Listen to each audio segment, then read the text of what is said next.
Hello students, आप सभी का एक बार फिर से स्वागत है आपके अपने यूट्यूब चैनल पे। आज हम लोग स्टूडेंट्स क्लास 12th NIS का जो हमारा हिस्ट्री की बुक है जिसका मॉड्यूल फर्स्ट जिसका नाम है प्राचीन भारत, इसके फर्स्ट चैप्टर को पढ़ने वाले हैं बच्चों। भारत के इतिहास को समझना जिसका नाम है। देखिए बच्चों, पहले मैं वीडियो को शुरू करने से पहले आपको बता दूं कि ये चैप्टर थोड़ा हमारा बड़ा है, तो आप लोग ध्यान से इस चैप्टर को देखिए। हाँ, इतना गारंटी जरूर कह रहा हूं, अगर आप इस वीडियो को पूरी देख लेंगे तो आपको पहले चैप्टर में से शायद ही कोई दिक्कत आएगी। तो ये हमारे फर्स्ट चैप्टर की वीडियो बच्चों। देखिए, जिसका पहले चैप्टर का नाम क्या बच्चों? भारत के इतिहास को समझना। देखिए बच्चों, बीती हुई घटनाओं के अध्ययन को बीती हुई घटनाओं के अध्ययन को हम इतिहास कहते हैं। इससे हमें उन प्रक्रियाओं को समझने में मदद मिलती है जिन्होंने मानव को अपने वातावरण पर विजय प्राप्त करने की तथा आज की सभ्यता का विकास करने की क्षमता दी है। देखिए बच्चों, प्राचीन इतिहास में क्या था? प्राचीन इतिहास में, प्राचीन काल में यही बताया गया है किस तरह से मानव ने अपने चीजों को पहचाना, हेल्प मिली मानव को अपने आस पड़ोस के वातावरण पे किस तरह से विजय प्राप्त करी, सभ्यता का विकास किया। कुछ लोग समझते हैं कि इतिहास में केवल युद्धों और राजाओं का ब्यौरा होता है। ऐसा नहीं है। इसमें उपलब्ध स्रोतों के आधार पर एक लंबी अवधि के समाज, अर्थव्यवस्था, सांस्कृतिक तर्क, प्रवृत्तियों का विश्लेषण किया जाता है। इतिहासकार इस समय के दौरान आई विभिन्न स्थितियों का मूल्यांकन करता है और प्रश्न उठाता है कि कुछ घटनाएं क्यों घट रही हैं। यह भी देखता है कि समस्त समाज पर उनका प्रभाव क्या रहा है। जब भी कोई नया प्रमाण सामने आता है या पहले से मौजूद प्रमाणों की विद्वानों द्वारा नई व्याख्या की जाती है, तो इसके अतीत के बारे में हमारी जानकारी और संबंध होते हैं कि नहीं होते हैं। ठीक है, इतिहासकार तथ्यों और कल्पना के बीच अंतर करते हैं, लेकिन किसी समाज में मौखिक परंपरा पर आधारित मिथकों में बीती घटनाओं की समस्थिति भी छिपी हो सकती है। ठीक है बच्चों, इतिहासकार का काम है कि विभिन्न ऐतिहासिक प्रमाणों की सत्यता की जांच के द्वारा तथ्य की पहचान करना। इस पाठ में आप सीखेंगे कि किस तरह अनेक प्रकार के ऐतिहासिक साक्ष्यों और उनका व्याख्या के माध्यम से भारत के प्राचीन इतिहास का ब्यौरा तैयार किया गया है। देखिए बच्चों, ये तो हमारा इंट्रोडक्शन हो गया। बच्चों, आराम से इस वीडियो को पूरी जरूर देखें। ठीक है, आप देखिए इस चैप्टर का उद्देश्य क्या है। इस चैप्टर का आपको उद्देश्य पूरे यूट्यूब में एक एक लाइन टू लाइन आपको हिंदी में हिस्ट्री का एक्सप्लेनेशन इतना अच्छा कहीं नहीं मिलेगा। उद्देश्य, इस पाठ का अध्ययन करने के पश्चात आप भारत के प्राचीन इतिहास के ऐतिहासिक संरचना समझ सकेंगे, प्राचीन इतिहासकारों द्वारा प्रयोग में लाई गई विभिन्न प्रकार के स्रोत सामग्रियों के बारे में बता सकेंगे, इतिहास लेखन की बदलती परंपराओं को पहचान सकेंगे। पॉइंट फर्स्ट 1.1, प्राचीन भारतीय इतिहास के पुनर्निर्माण के स्रोत। प्राचीन भारतीय इतिहास के पुनर्संरचना के लिए प्रयुक्त स्रोत सामग्री की आवश्यकता होती है, लेकिन स्वयं स्रोत अतीत को हमारे सामने नहीं लाते, उन्हें व्याख्या की जरूरत होती है। देखिए, कोई भी स्रोत जो होते हैं वो खुद हमें नहीं बताते, उनकी वो व्याख्या करने की जरूरत होती है। इतिहासकार उन स्रोतों को वाणी देते हैं। वास्तव में इतिहासकार से अपेक्षा की जाती है कि सार्थक रूप से समझने के लिए वे स्रोत को ढूंढें, पाठों को पढ़ें, सुरागों का पीछा करें, उपयुक्त प्रश्न उठाएं और प्रमाणों की सत्यता की जांच करें। उदाहरण के लिए सन 1826 में चार्ल्स मैनसन ने पश्चिमी पंजाब के हड़प्पा गांव में, जो अब पाकिस्तान में है, किसी पुरानी बस्ती की ऊंची ऊंची दीवारें और मीनारें देखी, और इसके 5 दशक बाद सर अलेक्जेंडर कनिंगम ने उसी स्थान पर कुछ सिल मोहरें एकत्रित की। लेकिन इसके 50 वर्ष बाद जाकर के पुरातत्ववेत्ता जॉन मार्शल ने वह सिंधु क्षेत्र की प्राचीनतम सभ्यता की पहचान करी। इतिहासकार तरह तरह के साक्ष्यों की पुष्टि कैसे करते हैं, उसका एक और उदाहरण हम दे रहे हैं। राजा हर्षवर्धन ईसा की 7वीं शताब्दी से जुड़े किसी भी स्रोत से हमें चारलुक्य पुलकेशिन द्वितीय के हाथों उनकी पराजय का उल्लेख नहीं मिलता है, लेकिन राजा पुलकेशिन द्वितीय के एक शिलालेख में उनके द्वारा हारने का दावा किया गया है।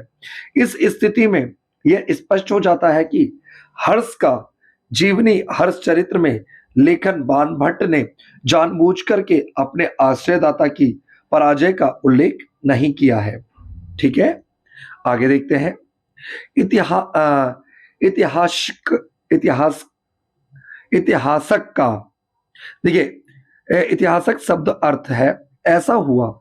इतिहास का अर्थ होता है बच्चों ऐसा हुआ, ऐसा हुआ। इतिहास का अर्थ होता है ऐसा हुआ। अंग्रेजी में इसका अनुवाद हिस्ट्री किया जाता है। इतिहास को इंग्लिश में हिस्ट्री कह करके संबोधित करते हैं। इतिहास को अंग्रेजी में क्या कहते हैं? हिस्ट्री कहते हैं। एक समय था जब लिखित अभिलेखों को ही इतिहास का प्रमाणिक स्रोत माना जाता था।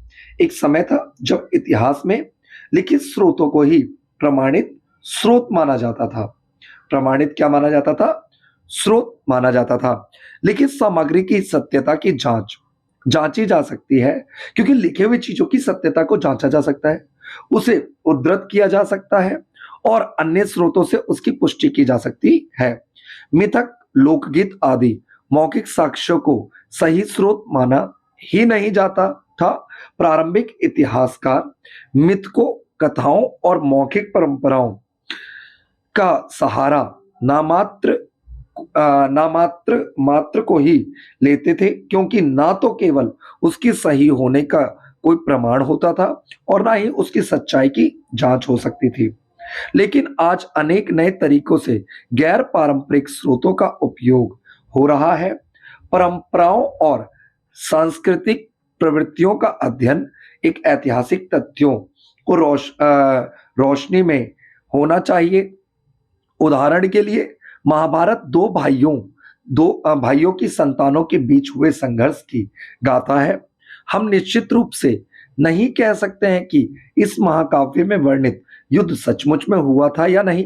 कुछ इतिहासकारों का मानना है कि यह युद्ध वास्तव में हुआ था, जबकि कुछ अन्य इतिहासकार दूसरे स्रोतों की पुष्टि हुए बिना इस बात को मानने के लिए तैयार नहीं होते। मूल कथा शायद सूतों द्वारा रचित, देखिए महाभारत की जो मूल कथा थी ना, सूतों द्वारा रचित गई हो, जो आमतौर पर क्षत्रिय योद्धाओं के साथ युद्ध क्षेत्र में जाते थे और उनकी विजयों तथा अन्य उपलब्धियों की प्रशंसा में काव्य रचना सुनाते थे।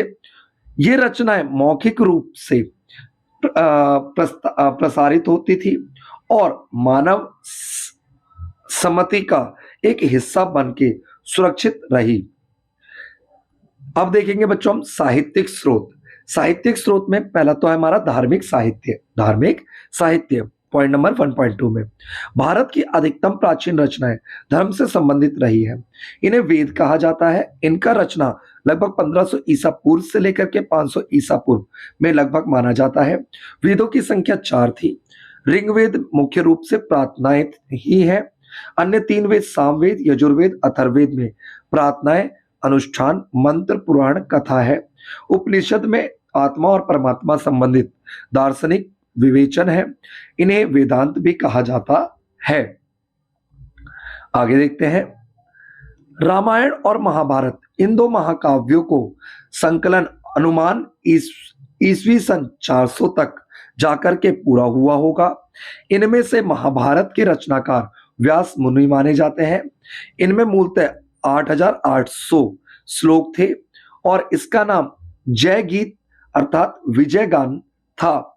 आगे चल करके विस्तार पूर्वक 24,000 श्लोकों में हो गया। इसे भारत कहा जाने लगा क्योंकि इसमें प्राचीन वैदिक वंशों में से एक भारत वंश के उत्तराधिकारियों की गाथा है।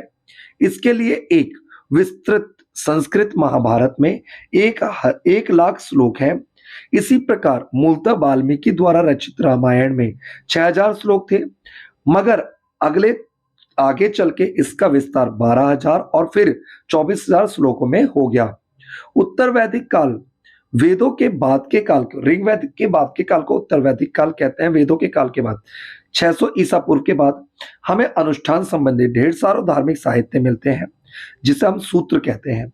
राजाओं द्वारा बड़े बड़े बलि यज्ञ आदि के विधान स्रोत सूत्र में मिलते हैं, जबकि जन्म, नामकरण, योगोपवीत, विवाह, अंत्येष्टि आदि संस्कारों से जुड़े घरेलू अनुष्ठानों का विधान गृह सूत्र में मिलता है। इस साहित्य का संकलन लगभग 600 ईसा पूर्व से 300 ईसा पूर्व के बीच में किया गया था। अब आगे देखते हैं। जैन और बौद्धों के धार्मिक ग्रंथों इन धर्मों से जुड़े ऐतिहासिक व्यक्तियों और घटनाओं का विवरण देते हैं। आरंभिक बौद्ध रचना पाली में लिखी गई थी। इन्हें त्रिपिटक, 3 पिटक कहा जाता है। सुत्त पिटक, विनय पिटक, अभिधम पिटक। ठीक है, बौद्ध धर्म के जो 3 पिटक के हैं ये, इन्हें त्रिपिटक, ज्ञान की 3 टोकरियां। धर्म से इतर बौद्ध साहित्य में सबसे महत्वपूर्ण स्थान जातकों का कहा जाता है। इसमें गौतम बुद्ध के पूर्व जन्म की कहानियां हैं। माना जाता है कि गौतम के रूप में जन्म लेने से पहले बुद्ध 550 जन्म और हुए थे। बुद्ध के 550 जन्म और हुए थे। हर जन्म की कहानी एक जातक कहलाती है।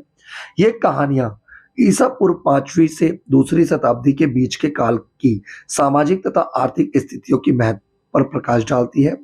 जैन पाठों की रचना प्राकृत भाषा में हुई है और आगे चल के इसका संकलन ईसा की 6ठी शताब्दी में गुजरात की वल्लवी नामक स्थान पर हुआ। इन्हें अंग कहा जाता है। इनमें जैनों के दार्शनिक अवधारणाएं मिलती है। अब धार्मिकेतर साहित्य, इस कोटि में साहित्य का विषय धर्म नहीं होता। इस वर्ग में धर्मशास्त्र या वे संहिताएं आती हैं जो विभिन्न सामाजिक समूहों के कर्तव्यों का विधान करती हैं। वे चोरी, हत्या, व्यभिचार आदि के अपराधियों के लिए दंड निर्धारित करती है। इनमें सबसे पहला ग्रंथ मनुस्मृति, यह वह पहला ग्रंथ था जिसका अनुवाद करके अंग्रेजों ने उसे भारतीय विधि संहिता का आधार बनाया। कौटिल्य का अर्थशास्त्र में मौर्य काल की भारतीय अर्थव्यवस्था की राजनीति के अध्ययन के लिए बड़ी महत्वपूर्ण सामग्री मिलती है। इतिहास के पुनः संचालन के लिए भी कभी कभी व्याकरण ग्रंथ भी बड़े काम के साबित होते हैं। व्याकरण पर सबसे पहले और सबसे महत्वपूर्ण ग्रंथ पणिनि द्वारा रचित अष्टाध्यायी है। व्याकरण की बुक जिसकी रचना काल विद्वानों ने 700 ईसा पूर्व में लगभग माना जाता है। कालिदास जो है, कालिदास गुप्त काल में हुए और कालिदास जो थे गुप्त काल में इनका जन्म हुआ ऐसा माना जाता है। उन्होंने कविताओं और नाटकों की रचना की। इनमें सबसे अधिक प्रसिद्ध है अभिज्ञान शकुंतलम, ऋतु संहार और मेघदूत। महान रचनाएं होने के साथ ही हमें गुप्त काल के सामाजिक और स्मारक जीवन की झलकियां भी दिखलाती है। कश्मीर का इतिहास जानने के लिए हमारे पास राज तरंगिणी नामक एक महत्वपूर्ण ग्रंथ है जिसकी रचना कलहन द्वारा 12वीं शताब्दी ईस्वी ने की थी। इतिहास लेखन में सबसे सहायता के लिए धर्मेतर ग्रंथों में जीवनियां या चरित्र बहुत महत्वपूर्ण है। इसकी रचना दरबारी कवि अपने आश्रयदाता शासकों के गुणगान के लिए करते थे। वे चूंकि देखिए जो क्या कहते हैं आपके जो राजा के तारीफ में जो कविताएं लिखी जाती है ना, उन्हें कहते हैं। वे चूंकि अपने आश्रयदाताओं की उपलब्धियों का बहुत अतिशयोक्तिपूर्ण वर्णन किया करते थे, इसीलिए उनका अध्ययन जरा सावधानी से करना चाहिए। इस तरह की एक महत्वपूर्ण कृति हर्ष चरित्र, जिसकी रचना बाणभट्ट ने हर्षवर्धन की प्रशंसा में की थी। ठीक है, आगे देखते हैं। देखिए, दक्षिण भारत में सबसे प्रारंभिक संहिता संहार संहिता कहलाता है। इसकी रचना तमिल भाषा में हुई थी और ये धर्मेतर साहित्य की श्रेणी में आता है। इसके रचयिता वे कवि थे जो ईसा की पहली 4 शताब्दियों के दौरान राजाओं और सामंतों के द्वारा प्रयोजित सम्मेलनों में एकत्रित होते थे। इस संहिता के विभिन्न नायकों की प्रशस्तियों में रचित छोटी और लंबी कविताएं मिलती हैं। शायद इन्हें राज दरबारों में सुनाने के लिए रचा जाता था। इस संहिता के अंतर्गत शिल्प दीकारम और मणिमेकली जैसे महाकाव्य भी आते हैं। 300 ईसा पूर्व से लेकर 300 ईस्वी की अवधि में दक्षिणी भारत के समाज में अर्थव्यवस्था और राजनीतिक अध्ययन के लिए संगम साहित्य भी प्रमुख स्रोत है। इन साहित्यों में मिले वर्णनों की पुष्टि पुरातात्विक खोजों से और विदेशी यात्राओं वृत्तांतों से होती है। ठीक है, ये कुछ इंपॉर्टेंट क्वेश्चन है, जैसे चारों वेदों के नाम बताइए, ऋग्वेद, सामवेद, यजुर्वेद, अथर्ववेद। ठीक है, संस्कृत और व्याकरण की सर्वप्रथम ग्रंथ कौन सी थी, जातक से क्या तात्पर्य है, दक्षिण भारत में संगम साहित्य क्या है। मैंने क्वेश्चन आंसर की वीडियो भी अपने पीडीएफ में अपलोड कर दी है बच्चों। वीडियो में प्लेलिस्ट में आप जाकर के इंपॉर्टेंट क्वेश्चंस की वीडियो में देख सकते हैं। अब गैर साहित्यिक स्रोत में सबसे पहला अभिलेख। देखिए, अभिलेख क्या होता है? पत्थर, धातु, पकी हुई मिट्टी आदि सख्त सतह पर खुरोच करके उकेरा गया, खोद करके जो लिखा जाता है ना, खुरोच करके उकेरा गया लिखावट अभिलेख कहलाता है। इसका अध्ययन पुरालेख विधा के अंतर्गत होता है। ऐसा बिल्कुल प्रारंभिक लेख शिलालेख या पत्थर पर खुदे हुए मिलते हैं। आमतौर पर इसमें इन्हें खुदवाने वालों की उपलब्धियां, क्रियाकलापों और विचारों का विवरण मिलता है। इसीलिए हमें ऐसे शिलालेख मिलते हैं जिनमें राजाओं की यशोगाथा होती है या लोगों द्वारा धार्मिक उद्देश्यों से किए गए गुणगान और दान पुण्य का उल्लेख मिलता है। कवियों ने राजाओं तथा आश्रयदाताओं की प्रशंसा में ऐसी जिन अभिलेखों की रचना की थी उन्हें प्रशस्तियां कहा जाता है। कुछ उत्कीर्ण लेखों में तारीखें भी दी होती हैं। अन्यों के समय का अनुमान देखिए, और जो जिनमें तारीखें नहीं होती उनके टाइम का हम कैसे अनुमान लगाते हैं, तो उनकी लिपियों से लेखन शैली के आधार पे सटीक अनुमान लगाया जा सकता है। बिल्कुल प्रारंभिक शिलालेख प्राकृतिक भाषा में मिलते हैं जो आम लोगों की भाषा थी। आगे चल करके ये तमिल और संस्कृत भाषा में भी मिलने लगी। देखिए, जो शिलालेख है ना, शिलालेख लिखवाने वालों में सबसे पहला नाम मौर्य सम्राट अशोक का मिलता है। उनके अधिकतर शिलालेख ब्राह्मणी लिपि में लिखे गए थे और प्राकृतिक भाषा में। हालांकि इनके जो कुछ उत्तर पश्चिम में मिले शिलालेख की लिपियां खरोष्ठी, अफगानिस्तान में मिली लिपियां आरामाइक और ग्रीक लिपि भी है। ठीक है, ताकि स्थानीय लोग उनमें लिखी हुई बातों को समझ सके। ब्राह्मणी लिपि को पढ़ने में सबसे पहले जेम्स प्रिंसेप को 1837 में सफलता मिली। प्रिंसेप ब्रिटिश शासन में सिविल सर्वेंट थे। ब्राह्मणी हिंदी देवनागरी की ही भांति बाएं से दाएं लिखी जाती थी, जबकि खरोष्ठी दाएं से बाएं लिखी जाती थी। अशोक के शिलालेख से हमें उनकी धर्म तथा प्रशंसा संबंधित नीतियों को समझने में बहुत सहायता मिलती है। ईसा पूर्व पहली सदी में राजा धर्मार्थी भूमि का दान करने लगे। सबसे पहले दक्कन में सातवाहन राजाओं ने ऐसे दान शुरू किए थे। उत्कीर्ण लेखों से ऐसे दाताओं और दान प्राप्त करने वालों का विवरण खुदा हुआ मिलता है। ऐसे लेखों से हमें उस युग की धार्मिक तथा आर्थिक गतिविधियों के बारे में जानकारी मिलती है। इनमें से कुछ लेख पत्थरों पर पाए जाते हैं। अधिकतर लेख तांबे के पत्रों पर मिलते हैं।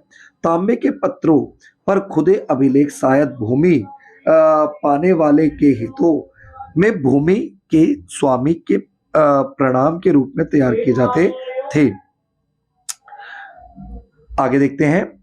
मगर इस प्रकार के लेखों के प्रमाण के तौर पर पूरी भूमि स्वीकार के रूप में बाधाएं हैं। उदाहरण के लिए कई अक्षर काफी हल्के खुदे होते थे, इसीलिए पूरी तरह से पढ़ना समझना संभव नहीं था।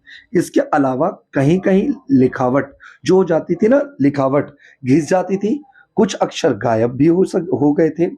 यह भी हो सकता है कि कुछ शब्दों के अर्थ हमें समझने स्पष्ट ना हो सके, क्योंकि वे किसी विशेष स्थान या समय से जुड़े हुए हों। कुछ क्वेश्चंस हैं बच्चों, इसे आप पढ़ सकते हैं। आगे देखते हैं हमारा सिक्के। बच्चों, सिक्कों का अध्ययन मुद्रा शास्त्र कहलाता है। इसके अंतर्गत सिक्कों को उकेर करके लिपि और आकातियों जैसे दशे तत्व ही नहीं, धातु के विशेष जैसे तत्व भी आ जाते हैं। प्राचीन सिक्के अधिकतर तांबा, चांदी, सोने और सीसे धातु में ढाले जाते थे। भारत में सबसे पहले पाए जाने वाले सिक्कों में कुछ प्रतीक बने होते थे और इन्हें आहत या पंचमार्क सिक्के कहा जाता था। ये ईसा पूर्व छठी शताब्दी के बारे में चांदी और तांबे में ढले होते होंगे। पहल जिन सिक्कों में शासकों के नाम आकृत दिखाई देते हैं, उन्हें भारतीय यूनानियों ने जारी किए था, जिनका इस उपमहाद्वीप के उत्तर पश्चिम भारत पर नियंत्रण स्थापित हो चुका था। सर्वप्रथम मुद्रा ईसा की पहली सदी के लगभग कुषाणों ने जारी किया था। कुछ बहुत ही दर्शनीय स्वर्ण मुद्रा गुप्त वंशों के शासकों ने जारी किया था। इसमें प्रारंभिक मुद्राओं इनके सोने की शुद्धता की जाती है। ठीक है, मतलब सबसे सोने के शुद्ध सिक्के जारी किए थे गुप्त राजाओं ने। सिक्के चूंकि विनिमय लेन देन के माध्यम के रूप में काम करते थे, इसीलिए उनके आर्थिक इतिहास के बारे में उपयोगी जानकारी मिलती है। कुछ सिक्के शासकों की अनुमति से व्यापारी और दस्तकार के संघों द्वारा जारी किए जाते थे।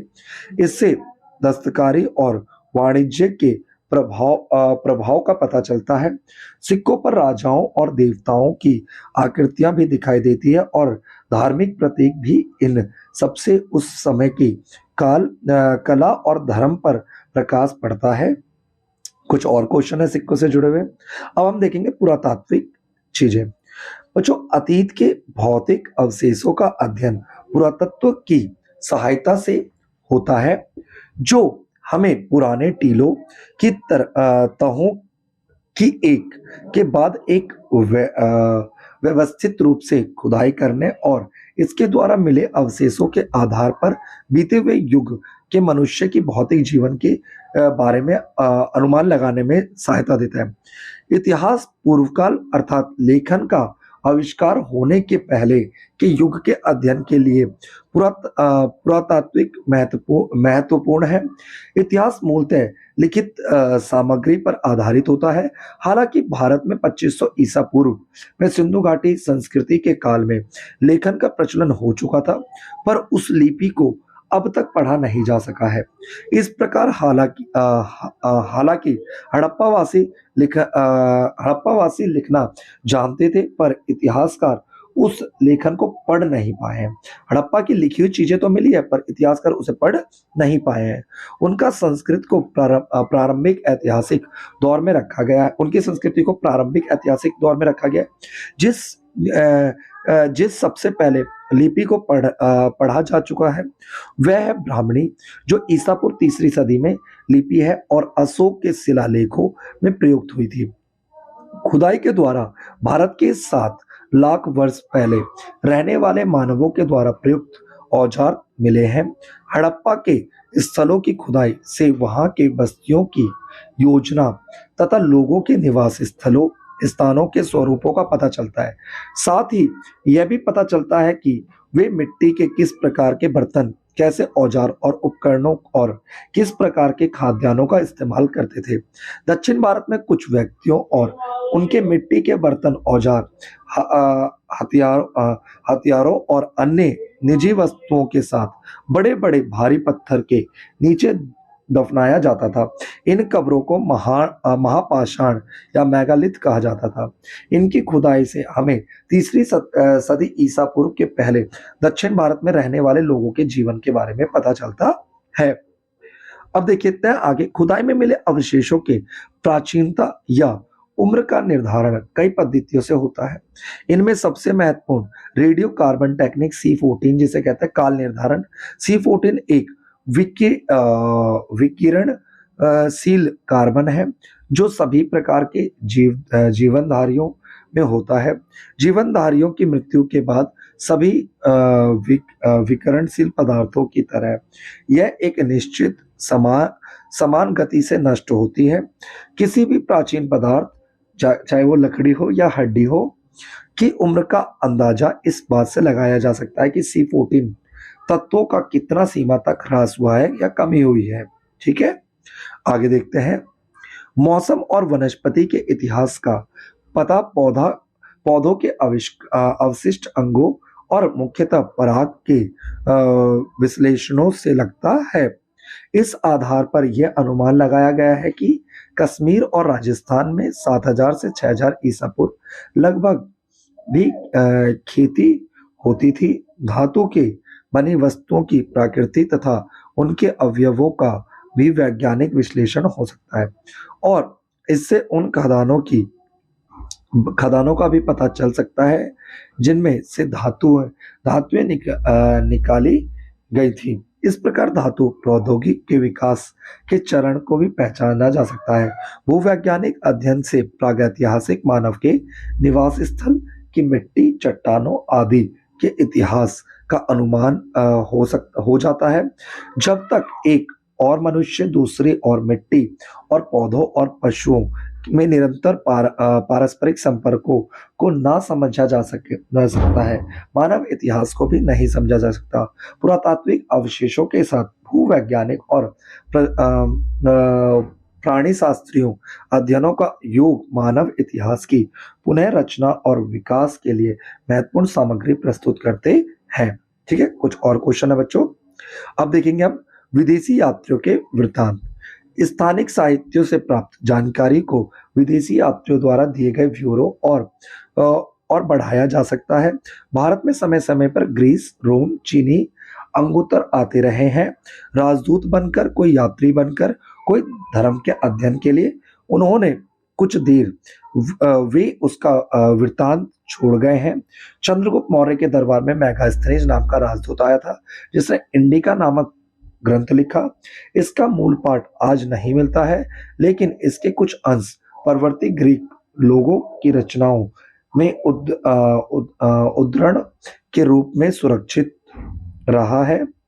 इन्होंने एकत्रित करके पढ़ा जाए तो हमें मौर्य काल की प्रशंसा व्यवस्था ही नहीं बल्कि सामाजिक वर्ग और आर्थिक गतिविधियों की भी बहुमूल्य जानकारी मिलती है।